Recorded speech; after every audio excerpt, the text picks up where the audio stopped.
Welcome to the Shreveport Connection with Tommy. This video is on Monday Night Raw, Superstars, and some WWE news.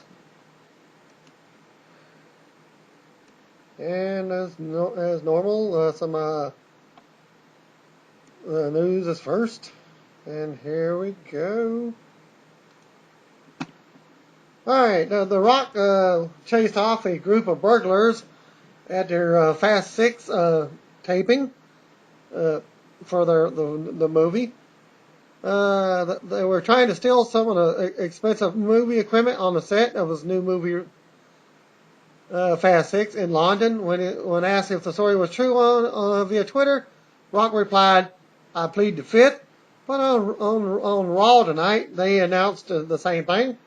But they just said he actually did stop the burglary. Sad news happened today. Actor Michael Clarke Duncan passed away today at the age of 54, according to a statement released by a family representative. He suffered a myocardial infection on July 13th and did not recover. And you can read more on the story at CNN.com. Thanks to .net reader Juan Mariscal. Duncan was a regular at WWE events in Los Angeles and has attended UFC events in Las Vegas. He's perhaps best known roles in the movie Green Mile, and of course the Mummy movie series, The Scorpion King with The Rock. DDP recently told WrestleShare podcast that he does not think he will be making an in-ring return again in WWE, but because he signed a one-year Legends deal, it's always a possibility, he said. "I am part of the company again, just not in the ring. I've signed my Legends deal. You know, anything can happen over the next year. It's going to be a really cool time. I've done all the hard work and preparation, and if something should come up along the way, then I'd definitely be interested in listening to it." And Paige also added that the thing is for me, I wouldn't just go out there and wrestle. To wrestle, if there was something that made sense, I could do it. Not probably to the same level as I could back in the day, say in the 90s, but I could come pretty close to that. But it would be for one run only, and that would be it. So I'm not going to waste that run, and I may never get to do it, and that would be fine with me. Because my body feels amazing, haha. I don't want to do anything to screw that up. And especially with a y2j yoga, that keeps them in shape. Matt Morgan is back teasing a WWE return, and he's speaking to Kevin Nash on his a rebuttal comment on Twitter from Kevin Nash with more comments that suggest he's jumping from TNA to WWE. "Hey man, what can I say?" Morgan wrote. "Someone in that locker room had to stand up to TNA front office and call them out for over-promising and under-delivering. So when my deal was up, I said, why not me? Accountability? Who said you can't go home again? LOL." Follow Morgan on Twitter at twitter.com/BP Matt Morgan. And for those that don't know, it used to be TNA BP Matt Morgan. BP meaning blueprint. Morgan has dropped the TNA portion of his Twitter name and repeatedly insinuated that he's jumping to WWE via Twitter. However, the comments appear to have been pulled from his Twitter page yet again. Busted Open Satellite Radio Show with Chris Jericho. The host of the show was Dave LaGreca and Doug Mortman. It airs every Monday, Wednesday, and Friday on Sirius Radio and XM 208 from 2 o'clock to 4 p.m. Eastern Standard Time. And you can visit Facebook.com, Busted Open, for more info. He comments on while leaving for WWE for a while. Vince knew, and I knew for the entire run, that I would be leaving as soon as the new record came out, Sin and Bones. We knew the entire time that what my time frame was. Originally, I was supposed to leave at the end of May, and then I signed on for another 3 months, and the record got pushed back. But I didn't know until the day I showed up, actually 10 minutes before Raw started in Fresno, that we were doing the contract versus contract thing. But it wasn't a contract versus contract, it was contract versus briefcase. So I didn't even know what was going to happen. I just figured I would have a match with Dolph, and that would be the end of it. So people who think that there was some long, drawn-out plan, it really wasn't. It was about 10 minutes before the show started, and I was like, oh, we're doing a contract versus briefcase thing. Okay, so there you go. A little special behind-the-scenes look. Is Dolph Ziggler the next big main event? Times have changed so much in that the guys are learning on the fly. Dolph is one of the best guys on the roster, but he is still learning, as are a lot of the other guys. People say, oh, Damien Sandow is the next guy, or Kofi. These guys are still learning. In time, I think these guys will be amazing performers, but right now they are still on their way up, learning the learning tree. So yeah, I think Dolph is going to be an amazing performer. Yeah, I think The Miz is going to be a great performer. Lots of guys are getting into that zone. They are still learning. It's not like what it was in my day. I worked for 9 years before I came to the WWE. There are guys now who have been working there 9 months that are on the show. It's a different world out there right now, and from the way it used to be, there was a lot of great performers, or potential great performers that are on the way to getting there. The importance of experience in wrestling is not so much experience time-wise. It's also the experience with who you are working with. This is the cold, hard fact that nobody in the WWE has been working in wrestling longer than me, with the exception of The Undertaker. I've been working longer than Kane, longer than Triple H. If you throw in Kane, Triple H, Jericho, Undertaker, geez, who else has a long-term experience where you can go in there with a young guy and instantly identify their strengths and weaknesses? We can tell them, you need to work on this, and this is amazing. Keep doing what you're doing on that end. It's not just about having good matches, it's about knowing what to do with it. Knowing how to put together good matches, feeling things, how to react when things don't go the way you want them to. Right before I left, there was a tag match between myself and Zach against Dolph and Miz, putting together the match. There were things that were obvious to me that they were still figuring out, which is cool and okay with me. I was like, wow, this is the second nature for guys that have been around a long time, and they're still figuring it out. And when that light bulb comes on, and they already have 90%, but the last 10% is what makes you a great performer. Some guys never figure out that, the last 10%, and when the guys do, that's when they become guys you can base companies around and put them in main events. Did it bother him when a guy like The Miz, who had little experience, had the WWE title? No, because that's the world we live in now. It's not like what it used to be back in the day when I came into wrestling in 1999. I bet when you look at the roster in 1999, I bet you would have at least 8 to possibly 12 legitimate main events, superstars, amazing characters, amazing workers, and I bet there was at least 10 now. There's probably 4 and a potential for 4 or 5 more. The experience level and the character development is completely different now. When will the time come for the WWE to rely on their young stars instead of the older stars? We are pretty much at that point now. It's more a necessity than anything.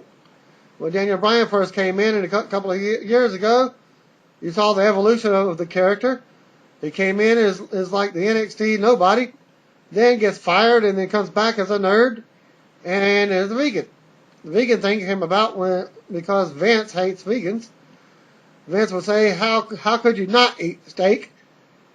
He made the vegan into a heel tendency. I always knew Daniel Bryan would get over because, once again, look at his career path. He has gotten over everywhere he has been. He can make jokes that he wrestled in a bingo hall or a gym, but getting over is getting over whenever it's in front of 200 people or 20,000 people. It's the same principle. How do I get the crowd on my side, either as a heel or babyface? He always had that. He just figured a way to do it. That's what all the other guys are doing and are going to have to start doing. They are already kind of making that switch. If you look at WrestleMania this year, what's the top 3 matches? You had Undertaker versus Triple H with HBK. All part-timers at best. You had Cena and The Rock. One workhorse who works every show. The other part-timer at best. Then you had Punk and Jericho. So 3 of the 6 were on Raw the next night. Sooner or later it's going to have to get to that point. There is still pure business at stake. What are people going to pay to see? It doesn't take time for people to accept some of these guys as legitimate money-making main eventers that you would pay to see. He talks about his creepy promos leading to his return. It all started with the Mayans saying 2012 would be the end of the world. So I thought it would be cool to come back with the end of the world as you know it, in the sense of kind of like the old y2j promos, where the whole company kind of went into the tank, and it's the end of that world and the beginning of the new world, with Jericho laying claim to what is his. It was meant to be something ominous, based on the Mayan thing, saying the end of the world is coming. 2012 is the end of the world, and this was the end of the world as we know it. The world has now changed because I am back to reclaim what is mine. It started with the best in the world thing. It was a natural feud with CM Punk. But sometimes people read into the things too much. People still ask me who was the girl. I worked on this with a guy named Adam Panucci, who worked on all of my promos since 1999. I asked him the question, who's the girl? He said, I don't know. I just find her really creepy and I like the idea of it. So I was like, cool, put it in there. Then people were asking, was it Stephanie McMahon? Was it AJ Lee? Was it Karma? Was it Michelle McCool? Who was? There was no girl. It was never anything to do with a girl. It was just another creepy imagery to have 2 creepy kids conspiring with each other. People were finding clues that didn't even exist. People were pausing it and looking at the Bible quotes and how it leads to Jericho. They were pausing it frame by frame, and this girl is supposed to be the Stephanie McMahon, and the boy is supposed to be Shane McMahon. There was a book on the floor that said Jericho on it. It was all speculation and people getting into it. I didn't want to come back the same. I wanted to come back different. The viral thing was my idea, where the YouTube thing on Raw in the bottom of the screen, where it was very subtle. I like stuff like that where it makes people think. The silent treatment was all Vince's idea. I had a big long promo that would have explained it right off the bat, why it was the end of the world as you know it, and why I was coming back to receive what was mine. Vince said, no, I don't want you to say anything. It worked so well that we said, let's not say anything for a whole month and see what happens. We are not as smart as you think, but putting messages on the tile on the floor. This was all done by a shoestring budget, and I never saw the clips until they were done. And on his feud with Dolph Ziggler, he comments, originally I was supposed to feud with Sheamus, and then it was going to be Daniel Bryan. Then the day of Raw, they said I was doing something with Dolph. I was like, what happened to Daniel Bryan and Sheamus? They said it was changed, and I was fine with it. I've been doing this long enough that I roll with the punches, and I couldn't wait. to work with Dolph, but I needed a story. What's the story? They said we will think of one later, and I said I don't like that. I need to think of one now since I have a promo tonight with Dolph. We can't think about this next week. That's when I came up with the concept of everyone was bitching that Jericho never won a match on a pay-per-view. I don't think of things that way. I win if the match is great. I win if people enjoy the match. Winning and losing, who cares? It doesn't matter. As long as I'm making the money. I just threw out that comment myself. Then he comments as a heel especially. You can win 1 out of 10 matches, you're fine. Once I came back from suspension, the tide had already shifted. The heel was gone. People wanted to cheer for Jericho. Then when it finally happens, you just go with it. I thought it would be real interesting to go with the you can't win the big one scenario, but sometimes the writers will write this old broken down guy who was on the last legs of his career. I'm like, wait a second, broken down? I'm in the best shape of my life. Never been hurt, never missed a match, and it's not like I lost every match. I beat Sheamus on TV, I beat Punk on TV, and I beat Kofi a million times. I wanted to focus on the storyline of he can't win the big one. It gave us a great place to go. You always want have a good storyline. Without a storyline, it's just 2 guys in their underwear rolling around half naked. And what he thought was his best run in his WWE career. When I came back in 2007, I thought that was the best work of my career as far as really showing who I was as a performer. The story I did with Shawn Michaels. I'm not bragging when I say this, but to me, it's one of the best storylines in WWE history. Blackjack Lanza told me that the last time I saw him a few months ago, I thought that was the best example of storytelling in wrestling. I was working with the greatest of all time. When that angle was done, I went into the thing with Mysterio, which I thought was one of the best things I've done as well. Then the thing with the NXT guys, when I came back this time, I was like, who am I going to work with this time? There is Punk and there's Cena, but there's no more Shawn Michaels or Undertaker or Triple H or Eddie Guerrero. I still want to have great matches, but I also want to pass of the experience, pass the knowledge that I have on these guys. When I go, they can become the main event guys of tomorrow, just like Shawn did with me. And he comments on Triple H's legacy. He's a great worker. I think he's almost underrated as a worker because of all the side baggage that people have put on him. I worked with him when I first came in. He's a great worker and really helped me out. I'll be honest with you, he's doing a great job behind the scenes. It's not an easy job. He is being thrown in all the way. Vince is making him do everything. He's in charge of all the meetings.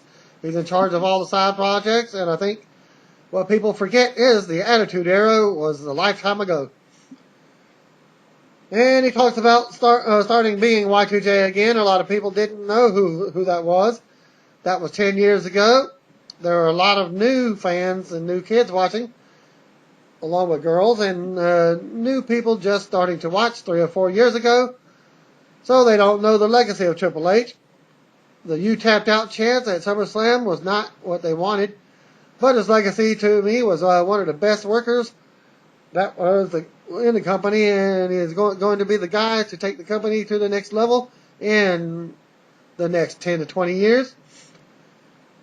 The blonde woman that was basically it for Jericho's interviews.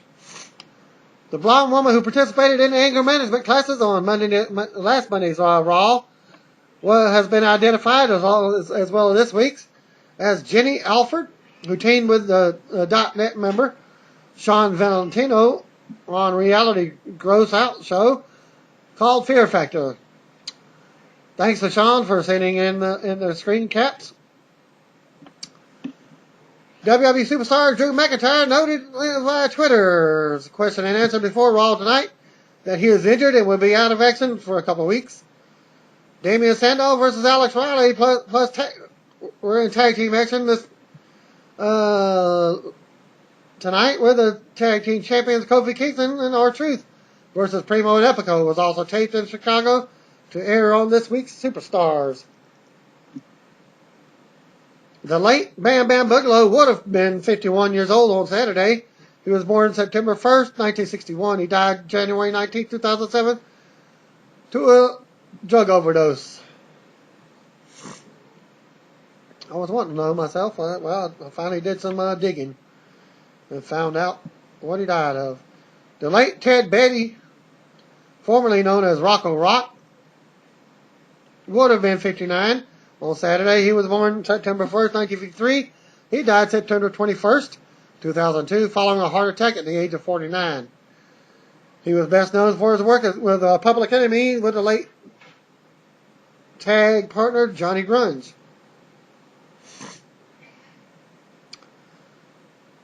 TNA wrestler Doug Williams, a.k.a. Douglas Dirtle, turned 40 years old on Saturday as well. He was born September 1st, 1972. He recently revealed that he is working as a trainer for TNA in the Ohio Valley Wrestling developmental territory. And happy birthday goes to my brother. His birthday was August 28th, 1971. So he's still three years younger than I am. DGUSA / Evolve regular wrestler Sami Callihan turned 25 years old on Saturday as well.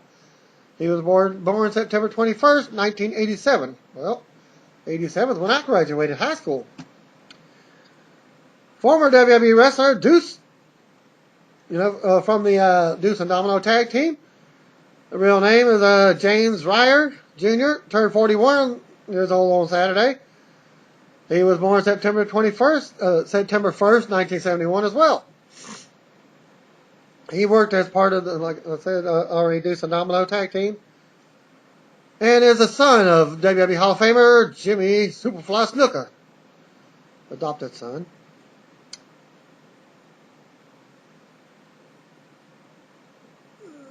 Okay, Tracy Smothers celebrated his 50th birthday on Sunday, September 2nd, 1962. He was born.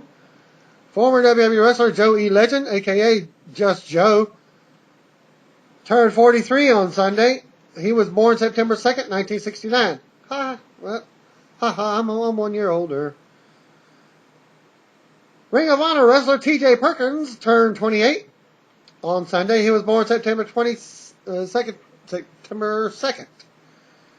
1984. Youngster. The UWF Pro Wrestling Show aired tonight at 9:30 Central Time. Greg the Hammer Valentine and Don Morocco were advertised for the show. Breaking news. Former No Holds Barred movie star and also wrestler back from the Hogan and Savage Mega Powers. Era.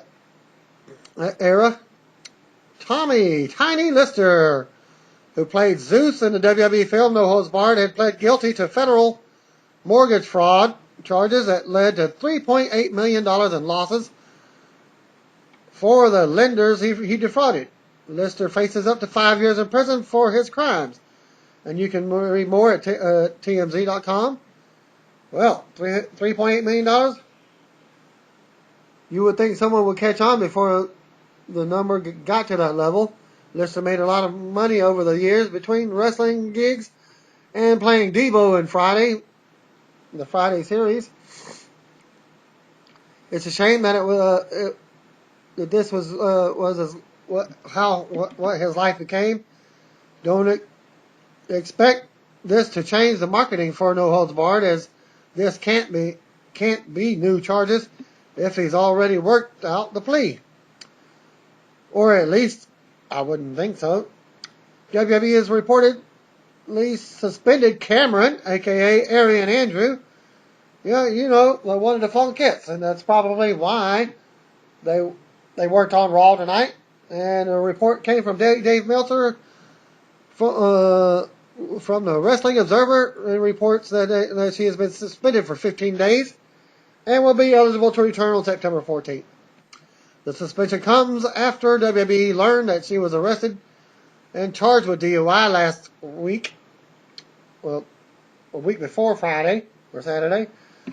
Since other WWE performers haven't been suspended for similar offenses, my guess is that they are punishing her for not informing the company of her arrest. And when she was arrested, she didn't even list WWE as an employer. WWE wrestler AJ Lee was asked by Slam Wrestling whenever she would prefer, who she would prefer to wrestle or play the general manager role at WrestleMania 29. I'm so torn. I want this position to last long. It's so much more fun, and it's amazing to have all the power, and I'd like to stretch it as long as I could, said Lee. And she comments on being part of WrestleMania is amazing to me. There's a little 13-year-old inside of me that was a wrestling fan, and the idea of wrestling at home minutes away is so amazing. So if I was really selfish, I would do both. I would book myself in a match. AJ also spoke about her role in the Scooby-Doo DVD that's coming out that WWE is involved with. Oh my gosh, there's definitely a checklist of amazing life experience milestones, and being immortalized in a cartoon character is certainly bizarre. She said, we did the voiceovers and I hit on Scooby-Doo and Shaggy. So this was the most bizarre moment of my life. This is pretty cool. Read the full interview at slam.canoe.ca. AJ also spoke about winning the video game contest that WWE performers take part in during WrestleMania weekend, while being introverted has prevented her from watching The Dark Knight Rises. And her interest in video games, by the way, yes, she said she hit on a cartoon dog. Ultimate Warrior clarified on Twitter that he will not be wrestling during his scheduled appearance at Big Time Wrestling Friday, October 5th event at the Reggie Lewis Center in Boston, Massachusetts. He will appear in ring during the show and sign autographs. WWE developmental wrestler Xavier Woods turned 26 years old tomorrow, while Karma also turns 35 tomorrow. So happy birthday goes to them. According to BoxOfficeMojo.com, WWE Studios, the day that they've been advertising for the last 2 weeks, starring Doug Aronofsky's visceral action thriller drew an estimated $10,100 total at the box office in its debut weekend. The movie was only shown in 12 theaters and finished 52nd place out of 54 movies tracked. The individual who portrayed Styles Monroe during last week's Raw anger management sketches with Daniel Bryan and Kane was California-based wrestling personality Ryan Katz. He has appeared as GQ Money for Extreme Pro Wrestling and Fabian Kalin for Wrestling Society X. Finally, we got a few guys, Marv Hermanstein and Doug Simmons and Ben Williams and Thomas Fornaciari were at the Raw show tonight, passing in the spoilers for Superstars. He said there was a fan seating on the rampway dressed as Macho Man, pretty nostalgic, and you can see him on Raw. And he actually has a segment after TV starts rolling after Raw. John Cena actually invited him into the ring, is what happened after Raw. On the first match for Superstars, Damien Sandow defeated Alex Riley in 4 minutes and 11 seconds. A-Rod got a huge pop. Doug assumes it was because of the diet match in front of a hot Chicago crowd. And Sandow received some major boos from the audience. Sandow won with his finisher. Riley was on offense most of the match, but according to the fan reports, he was very sloppy for most of the contest. Match number 2, tag team champions R-Truth and Kofi Kingston defeated Epico and Primo. Tag champs won the non-title match in 7.5 minutes. And now for Raw, live from Chicago at the Allstate Arena. Show opened up with a recap focused on CM Punk and Jerry Lawler. Match from last week. Michael Cole introduces himself. He noted that Jerry Lawler did not make his entrance prior to the show going on the air. Footage airs of Punk attacking Lawler backstage. Punk was being pulled away by several referees. Lawler got back on his feet and charged at him, but Punk kicked him in the face. And that's the whole entire backstage segment with them. Justin Roberts introduces Sheamus. Michael Cole said that the show was live in front of 13,604 fans. Cole noted that he was alone on the commentary. Cole said Lawler was undergoing medical attention. Meanwhile, Sheamus said the party never ends when he goes to Chicago, but it's going to end for one Alberto Del Rio. Punk's music interrupts Sheamus. The crowd popped for him since his hometown as he walked on stage. Cole noted that it was a partisan crowd because they are in Punk's hometown. Punk raised his arms to the crowd on each side of the stage and received a hero's welcome. Once Punk music stopped playing, CM Punk chants began. Punk listened to them for a moment and then turned his attention to Sheamus by telling him not to try to talk to his hometown.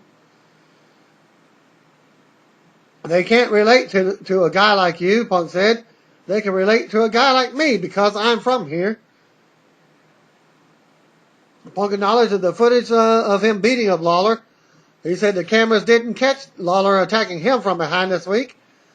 He said that there is only one king in Chicago, and when you come at him, you better not miss. He said Lawler got a beating Chicago style. He accused Lawler of making false accusations about him on commentary, so he taught him a little lesson in respect. Punk said class was in session until a little white knight stuck his nose where it didn't belong. Punk mentioned John Cena's name and the crowd booed. Punk asked the fans whether he turned his back on him. As Lawler insinuated, the fans roared in approval for Punk. Punk said that by helping Jerry Lawler, that means Cena agrees with Lawler and disrespects him. Punk noted that he's been the WWE champion for 288 days. Well, that was yesterday's. That was Sunday's count. It should be today. Today is actually 289. He said it's Cena's who has turned his back on the WWE Universe. Sheamus finally interrupted Punk and was booed for doing so. Sheamus asked Punk if he wanted to talk about disrespect. You're interrupting me, Punk replied. Sheamus said he didn't have 30 minutes. He said Punk interrupting him is the same as the crime The Rock committed by interrupting Punk. Sheamus said that at least Rock had the guts to step in the ring. Sheamus invited Punk to do the same. Punk smiled and noted that he's beat up one goon already tonight. Punk said that Sheamus is the World Heavyweight Champion, which at best makes you second best in the world. Punk said there's a pecking order, and the pecking order, you're right behind me, so shut your mouth, Punk said. Well, that brings up AJ Lee's music. And she comes on stage. She said she meant no disrespect to either man. She said there will be 2 main events, John Cena versus Alberto Del Rio, and the champion versus champion match with CM Punk versus Sheamus. AJ skips around the ring, headed back up the ramp, and skipped past Punk to the backstage area. They shot air to Randy Orton walk backstage, and Cole said Orton would be facing Dolph after the break. Strong opening segment. Punk was very good there. Sure, his hometown fans cheered him, and he didn't try to turn those fans against him. But he didn't say anything about anything that babyface loving viewers would latch on to. Punk's delivery was great, and the fans were hanging on his every word. Sheamus was in a no-win situation as far as the fans' reaction goes. The segment was effective in making this viewer want to see Punk versus Sheamus, though I do wish it was set up for a major match down the road rather than just a non-title Raw main event. Supposedly, champion, what do you call it, pay-per-view coming up. That's what it's made for. Here's hoping they go above and beyond to make it feel huge that the WWE Champion will face the World Heavyweight Champion in the main event. Ring entrances took place for the opening match. Cole narrated highlights of the Orton versus Ziggler match from SmackDown. He says Ziggler demanded a rematch on Raw. Match number 1, Randy Orton versus Dolph Ziggler, was Miss Piggy Guerrero. Dolph jumped onto a fast start, and then they played to a show-off persona. Orton came back and had Dolph lying on the mat at ringside, and then they went to commercial after break. Orton was still in control. Ziggler came back with a neckbreaker, and then Orton ran into the ringside barricade. Orton came back with a superplex at 11 minutes 25 seconds in. Crowd counted along with the referees 2 count. Dolph regained control with a DDT for a 2 count of his own. Dolph went for the famouser. Orton moved out of the way, followed up with a DDT off the middle ropes. Orton stuck the Viper's pose and went for the RKO, but Dolph dodged it and shoved Orton into the corner. Dolph charged at Orton, who slid out of the way and rolled him up. Ziggler rolled through and held the tights to get the pinfall with a 3 count. The match took 13 minutes 40 seconds. Cole called it straight while flying solo on commentary. He's not trying to fill every second with the call. So there are some moments you just hear the live crowd. I like the serious tone that Cole is usually the old school feel of solo commentary. I wouldn't want it every week, but it's working for me thus far. Plus, anything better than the bland Cole and Josh Matthews pairing on SmackDown. That being said, I could have done without the third mention of the attendance in the first 31 minutes of the show. As far as the match, it's a nice win for Ziggler to beat Orton on Raw. After the match, Miz's music hit. Miz comes out as Dolph and Vicky were walking backstage. Cole teased the double main event as Miz was heading to the ring. Miz surprisingly joined Michael Cole on commentary as they go to commercial break. This should be an interesting pairing. Here's hoping Cole doesn't go overboard with his pro-Miz shtick. But I'm curious to see how Miz does as color commentary.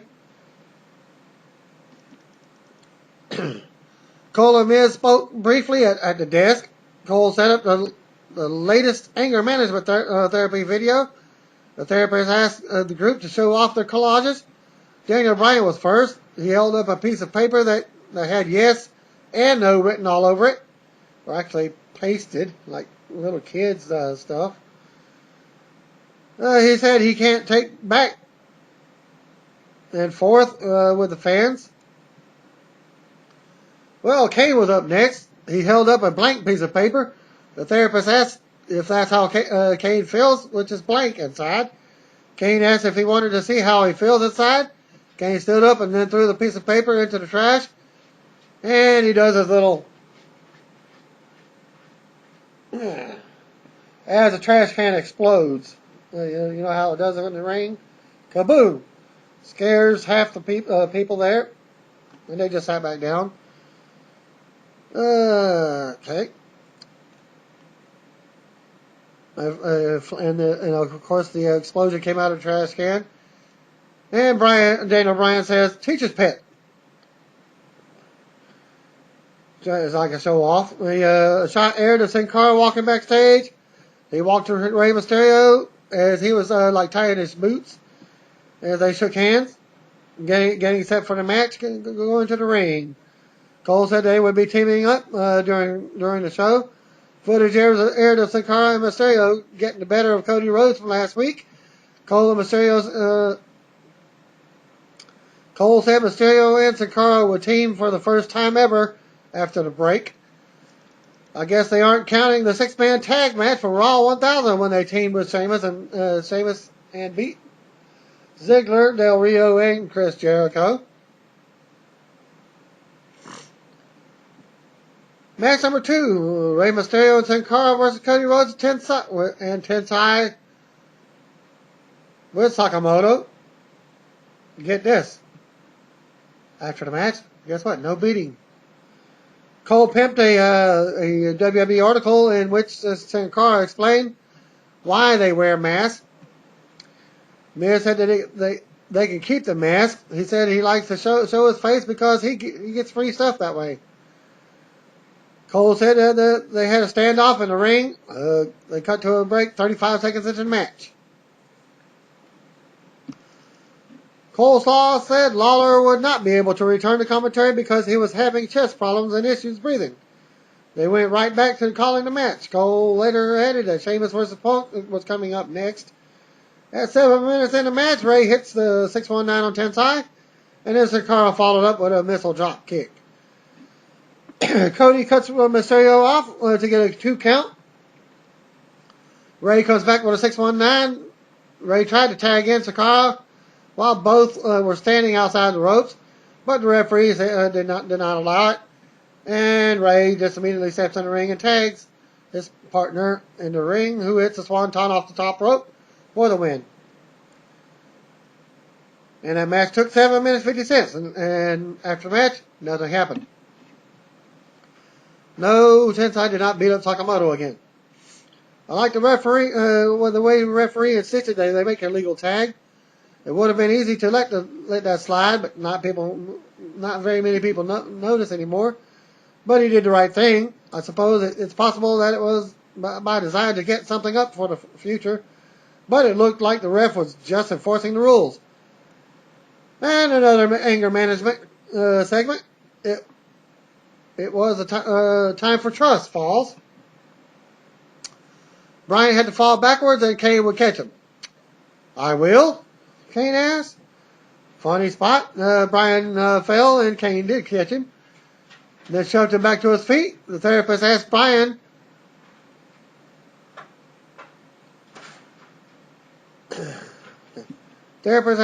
and Kane to work together by catching a reluctant Harold, indie wrestler Scorpio Sky. Harold fell backwards, but they didn't catch him. And they go to look at him and supposedly had to have an injury. Bryan asked Kane if he knew if he wasn't going to catch him. Kane responded by asking the same question. I think I finally understand you, Kane, as Bryan said. The therapist said Harold needs medical attention as they look at him. A Kane and Daniel Bryan tag team. The therapist sounds just like David Van Drayson, the hippie teacher on Beavis and Butthead. I'd gladly catch the blonde if she fell forward. Sheamus made his entrance. CM Punk followed up with his own entrance while wearing his street clothes. Yep. Sweet home Chicago, Punk said. He told Sheamus that Chicago respects his decision. He said Chicago fans know that Punk is the main event wrestler. He said you don't just parade Punk out in the 8 o'clock hour because he's from Chicago. Punk said it's Labor Day and there are a lot of people who probably took the day off. Punk said he knows those fans will also respect that he's going to do the same thing. Punk leaves the ring and held the belt over his head as he walks back to the back. Once Punk was backstage, Sheamus said that if Punk wants to talk disrespect, that's exactly what he's going to show the fans by walking away. Well, the camera cuts backstage and showed Punk in the garage area. AJ ran up to him and told him that he couldn't leave. He told her to check his contract because he has personal days, and today is one of them. Punk climbed in the passenger seat of the car, and then it drove away. As the tinted windows on the driver's side, which will pay at the end as well. Because somebody's driving with them. You'll never guess who until the end of the show. Matt Striker approached AJ with a mic and asked what she's going to do about her main event. She acted like she didn't know who Striker was. She told him to tell Sheamus to stay in the ring because she would find him an opponent as it goes commercial. I love it. I figured WWE would just roll with the punches in Chicago, but they actually went out of their way to get the Chi-Town fans to boo Punk. It actually led to some boos. Punk's slow, monotone delivery tonight is awesome. And the new hairstyle that he debuted last week was a nice change that freshens up his look. Which is almost it's like a crew cut, folks. About like Randy Orton's crew cut. It's very similar. After the break, Alberto Del Rio and Ricardo Rodriguez headed to the ring. Coleslaw said it was a very fluid situation. Miz said he didn't agree with the Punk leaving. He said he was the hardest working man when he was a WWE champion. That's what CM Punk should be. Jack Swagger makes his entrance as Del Rio took a seat with the broadcast team. So we get Sheamus versus Jack Swagger in a non-title match. Del Rio sat at the broadcast table and wore headsets, but didn't say a word. Late in the match, Sheamus caught Swagger with a knee and then locked in a Texas Cloverleaf. It's a submission move for those that don't know. Coleslaw said he's never seen Sheamus use a submission hold. Sheamus got the win while a surprised Del Rio looked on. Sheamus defeated Jack Swagger by submission in 2 minutes 45 seconds. After the match, Del Rio attacked Sheamus from behind while Ricardo distracted him. Sheamus came back. Ricardo entered and was slammed into the middle turnbuckle. Sheamus hit white noise on Del Rio. He tried to follow up with a bro kick, but then Ricardo shoved Del Rio out of the way, and he took the kick to the head, a kick instead, and is possibly injured. I'm going to go on a limb and guess that Texas is about to lose exclusive rights to the Cloverleaf as far as WWE is concerned. Ricardo continues to shine. He's great at what he does as a personal ring announcer and at taking bumps. Well, after all, he was a Florida Championship wrestler as well as a manager there as well. And he appeared to take a stiff kick. After the break, footage aired of the glassy-eyed Ricardo looking up at Del Rio during the break. Match number 3, supposedly. Eve versus Caitlyn. Eve was out first. She clapped for Caitlyn as she was introduced. She may have been the only one. Footage aired of Caitlyn winning the Battle Royal to become *1 contender. Layla joined the announcers on commentary. There was a rough-looking hip toss by Caitlyn on Eve early on. Coleslaw defended Eve and said she's turning over a new leaf. He's skeptical and mocking Layla. Said she could say the same about herself, which didn't make sense given that she's best known as a heel and is trying to get over as a face. I don't even know where they're going with this. Trying to do with both ran the ropes and Caitlyn took a bump out of nowhere. Eve showed sportsmanship by waiting for her to get up. Eve kicked Caitlyn in the gut, performed a neck breaker, and got the pinfall. Eve helped Caitlyn up to her feet after the match and approached Layla and went for a handshake. Miz told her to shake her hand. Layla told him to stay out of it. Layla shook Eve's hand. And that match took 3 minutes 15 seconds out of our lives. Backstage segment, AJ ran after Jack Swagger, who told her that he was leaving and taking extended time away. Swagger said he was taking extended time off because he doesn't know what happened to him. He's better than this. AJ was freaking out because everyone is leaving me. Swagger told her sorry and walked away. Commercial break. Aside for Coleslaw and Miz being on the same page regarding Eve, Cole hasn't been fawning over Miz like he would have done at one time. Eve stuff is a start for the women having an actual angle rather than just a opponent of the month. Meanwhile, celebrities with minimal training have been a better job in the ring than Caitlyn is at this point in her career. Another anger management class segment. Dr. Shelby congratulated the group on completing their therapy session. He gave the graduates a chance to talk. Daniel thanked the doctor and said he realizes he had an anger management problem. Brian said he would be happy to give Kane a rematch. Kane thanked Brian and said he would do his best to not to eviscerate him. Brian took offense because Kane assumed that he would eviscerate him. They jawed back and forth. Harold tried to intervene. So apparently Harold wasn't injured and tried to get back involved. And they told him simultaneously to shut up. Kane grabbed Brian by the throat. The therapist threw a shit fit and stormed out of the room. Coleslaw introduced a poll. The viewers can choose between the two of them having a match, tagging together, or hugging. And this was by a Twitter poll. Doing your hashtags as you catch in the next segment. Backstage, Max Striker asked Alberto Del Rio for an update on Ricardo. David Otunga walked out of the room and said his client would not have a comment at this time. Wow, Ricardo did a hell of a job of selling that kick. The glassy eyes I had me. Oh, and hug it out, bitches. That would have been my vote, but I was going for a match myself. Cole hyped the UK Sun story about The Rock breaking up a burglary. Cole giddily announced that WWE has come up with a Boots to Burglars hashtag. Michael Cole came back with a hashtag about free beer and hot women. Sound completely dorky.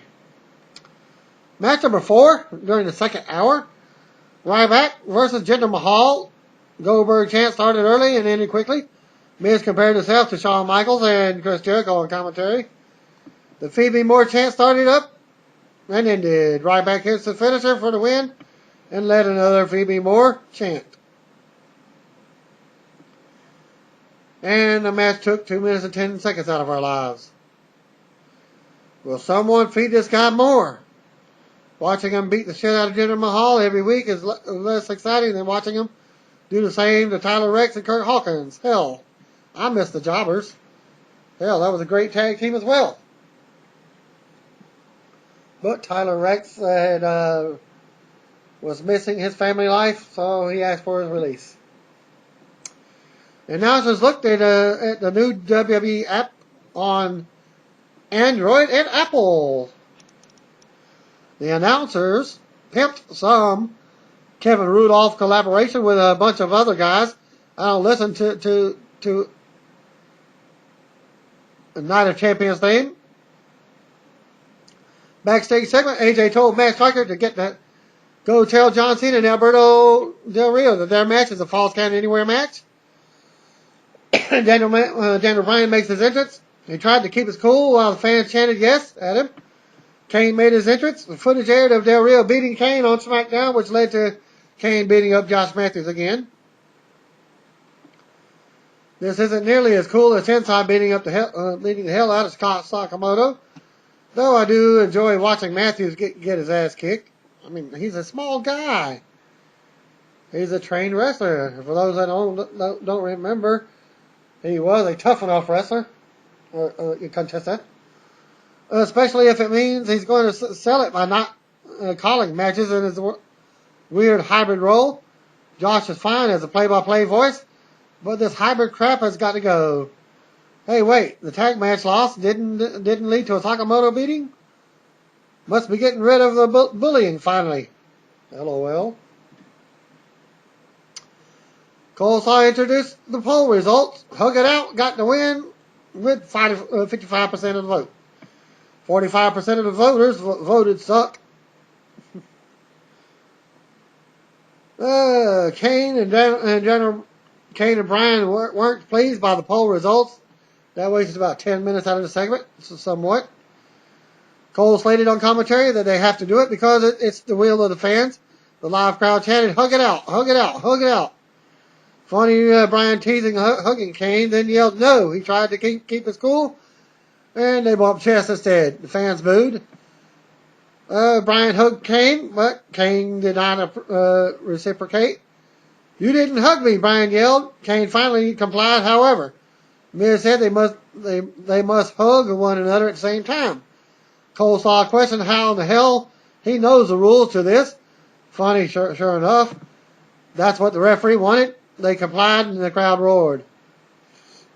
Brian and Kane shook hands. Brian slapped Kane on the shoulders. Kane did the same. They did it a second time with the slaps becoming harder. Brian shoved Kane, who then returned the favor. They eventually got into it and brawled it out at the ring, in and out of the ring. Kane finally chokeslammed Brian in the middle of the ring. Kane went to the ropes. Referee stopped him. Brian recovered and struck Kane with a chair and then ran backstage. Announcers hyped the main event. A shot aired of Santino Marella walking backstage. Because they need a little comedy relief after that.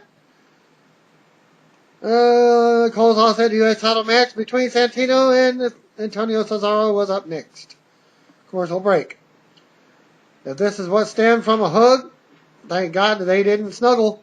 Clearly one of them would have died. The movie Step Brothers now has competition for best male hug. I still give the nod to Brendan Huff and Derek Huff. Match number 5, Antonio Cesaro was Oksana versus Santino Marella for the U.S. title. Miz said Santino fired the way to win in spite of his comedy antics. Santino threw about using the Cobra early, but he thought better of it because he's horny. Because it's horny. Santino performed the move without the sleeve, and it didn't hurt Antonio. Yeah, really. He didn't then struggle to get it back. Once he did, Antonio knocked him down and followed up with a finisher for the win. Antonio Cesaro defeated Santino Marella and took 2 minutes and 5 seconds out of our lives. Okay, WWE Creative needs to take the crowd's lack of response as a clue to get their ongoing attempt to make people laugh at the Cobra having a mind of its own. Get it? It's not as funny as it used to be. Kudos to The Miz for at least attempting to make the secondary title belts seem important. Match number 6, Zack Ryder versus Heath Slater. Miz praised Ryder for his social media efforts. Coleslaw praised Slater for being the one-man band or something. Ryder won with a Rough Rider. That took 3 minutes out of our lives. Well, just as Zack Ryder wins the match, Vicky Guerrero's music hits. Miss Piggy again, demanding, "Excuse me." She needs to go to the bathroom segments. Both wrestlers left the ring as she entered, and she called for a chair. She wants to give AJ a piece of her mind as she refuses to leave. And Michael Cole assumed that this was a sit-in with Vicky in the ring as they cut to commercial. We're at the point in the show where it feels like it should have ended at 30 minutes ago. These 3-hour shows are marathons now, by the way. Here's hoping what we saw earlier with Punk and Sheamus is the setup for the match next week. If they do a good enough sales pitch, it will give viewers who intend to watch the Monday Night Football doubleheader some incentive to watch the Raw next week instead. Vicky was still in the ring. She set up footage of AJ attacking her last week. Vicky complained about AJ putting her hands on her last week. She said AJ is losing control of her show. Vicky went into Clint Eastwood mode by pretending as if AJ was in a chair. It's more like R-Truth and Little Jimmy. She was supposedly like Little Jimmy. Well, AJ is playing the part of Little Jimmy sitting in a chair, invisible. Yeah, the crowd didn't seem to care. It didn't last very long, thank God. AJ's music played, and she stormed to the ring. AJ said she just got off the phone with the board of directors. They told her some of her actions were inappropriate and sometimes juvenile. She's not allowed to put her hands on any superstar, any manager, or anyone else ever again. The board wants her to apologize, so I'm just going to say it. I'm sorry, AJ said. Vicky said that was so touching.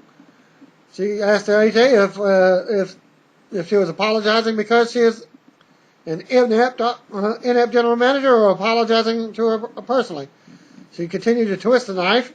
The audience chanted, "Slap her." AJ once again said she was sorry.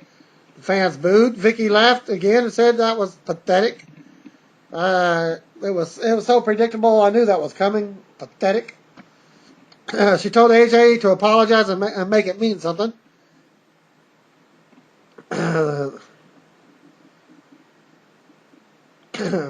They hugged. Okay, not really. Time stood still as AJ paused before responding. She apologized again. Vicky slapped AJ across the face, not once but twice. And AJ launched her but stopped herself. No, AJ, you can't touch me, mocked Vicky.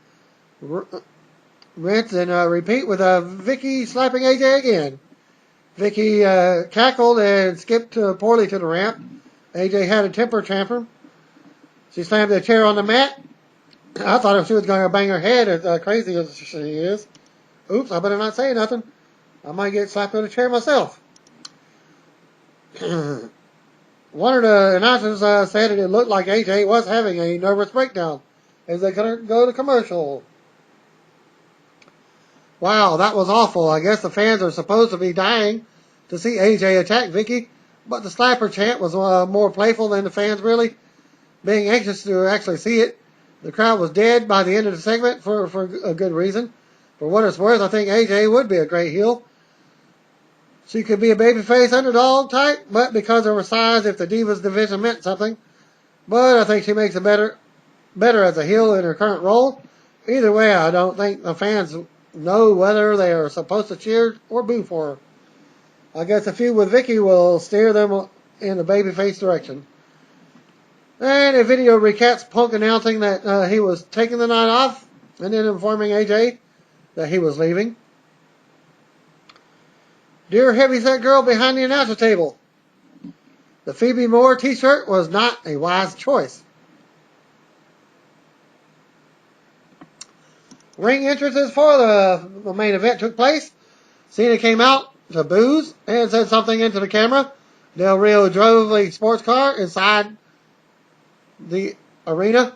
Nothing more than a Corvette convertible. Highlights there from earlier of Sheamus taking out Ricardo Rodriguez with a kick. A tap from David Otunga was shown as he's supposedly taking legal action against Sheamus on SmackDown. He teased more information on SmackDown as they go to commercial. Now that's a hook. I was thinking about going out with my girl.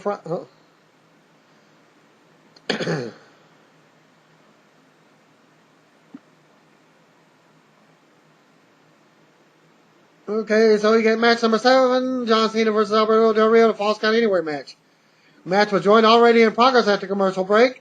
Cena jumped out to a fast start, but Del Rio took control and ran him down in the ring into the ring steps. Cena came back and politely took the announcer's table apart. Del Rio recovered and performed his running kick to the head at 4 minutes 30 seconds in the match. Del Rio goes for a suplex on the table. Cena countered and slid out and went for the attitude adjustment. Del Rio avoided it and shoved Cena into the ring post. Cena returned fire by whipping him into the barricade right in front of the fan dressed like Macho Man Randy Savage, as I was saying. Cena went for the attitude adjustment on the announcer's table, but Del Rio avoided and belly to back suplexed him through the table instead. And he was on the ring steps that Cena had already put there and was walking him up. Went for the attitude but counter. As it goes past the 10 o'clock hour, back inside the ring, Del Rio picks up the mic, or a microphone, and told Cena that he was beneath him. He also said WWE, the entire roster, and the fans are beneath him. Del Rio says that he was going to break Cena's arm. Del Rio went for his cross arm breaker, but Cena countered with STF, and Del Rio drops the mic. Let's go Cena chance with Cena sucks chance started momentarily. Del Rio took Cena to ringside and suplexed him on the entrance ramp for a 2 count. They fought over by Del Rio's car of the week. Cena slammed Del Rio's head off the stage, looked at the car, and then raised his eyebrows while looking directly into the camera. Del Rio recovers, and they fought their way backstage where Cena threw Del Rio into the interview set curtain. Del Rio went for the cross arm breaker again. Cena avoided and hit the Attitude Adjustment.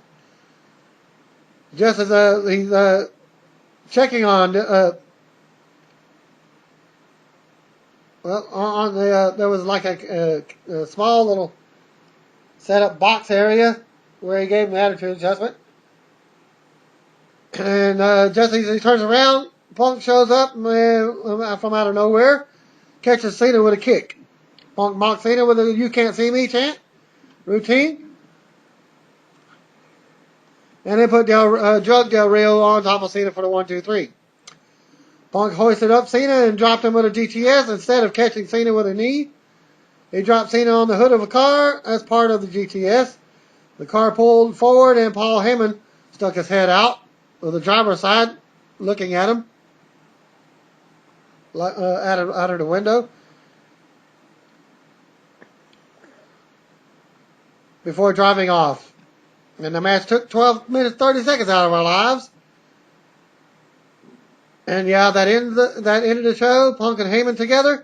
Okay, if this doesn't break the internet,